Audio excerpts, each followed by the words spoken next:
take me back to the beginning of Transformers the Ride. How did the idea come about? Why Transformers? You know, where did the idea really originate?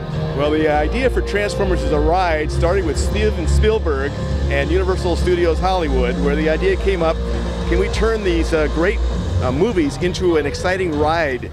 And so we started thinking about it, and we decided, yes, we think we can do it. So we got together with Michael Bay and Industrial Light and Magic and started coming up with a lot of ideas. This is about 4 years ago. Wow. Yeah, so we've been working on it ever since. It's a lengthy process because ILM, of course, has to create all the images.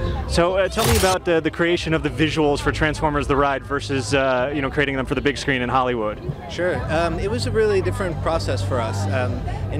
You know, we wanted to bring everything that people are used to as far as the Transformers experience and the quality of the imagery that we put into the movies, but the ride was a real opportunity as far as the size of the screens, you know, being able to see the Transformers at life size in 3D, so I think it was a real opportunity for us to kind of bring really photoreal imagery to a ride experience like this. Theme park attractions of the past, a lot of animatronic figures. Obviously now there's a lot of digital imagery. Yeah. What do you think about that transition now to 3D imagery? Are you a fan of 3D?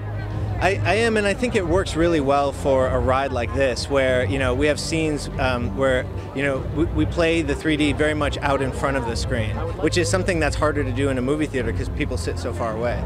So all of a sudden, you know, you're sitting in the ride and you're looking up at a life-size Optimus in 3D out over the audience, and it's a really amazing experience. I'm from Orlando, and I'm familiar with the Spider-Man attraction out there. Fantastic ride at Universal Orlando, Islands of Adventure. Seems there are some similarities between this attraction and that. Can you tell me how you sort of plussed that Spider-Man experience with Transformers? Well, I can tell you the ride system for Transformers the Ride 3D is the most awesome ride vehicle there is, because it's a flight simulator on a track, which enables us to go right up to a huge screen, 3D images, and have the Autobots and Decepticons actually jump right on the hood of our car, shake the vehicle, shoot warheads at us, and actually drag us through the sky.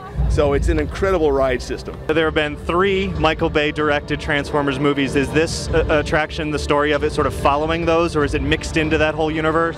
Well, we were very lucky with this ride. We were given a clean slate for the story. We knew we wanted to use the Autobots and Decepticons, obviously, but we came up with a whole new story for this attraction and created a brand new Autobot for this named Evac. And Evac's mission is to actually take the Allspark out of the nest when it comes under attack, and we actually ride aboard Evac. It's the first time I know of in any ride we actually get to climb aboard a robot and actually be taken on an incredible adventure. Are there sort of nods to the Transformers of old in there? Will you be able to relate to sort of the G1 80s Transformers? Yeah, I challenge all your Transformers fans to find the yellow Volkswagen Bug toward the end of the ride, and those of you who are Transformers fans, you'll know what the VW Bug means. It's a little bit hidden toward the end, but if you really look around and are really vigilant, I think you'll be able to find it.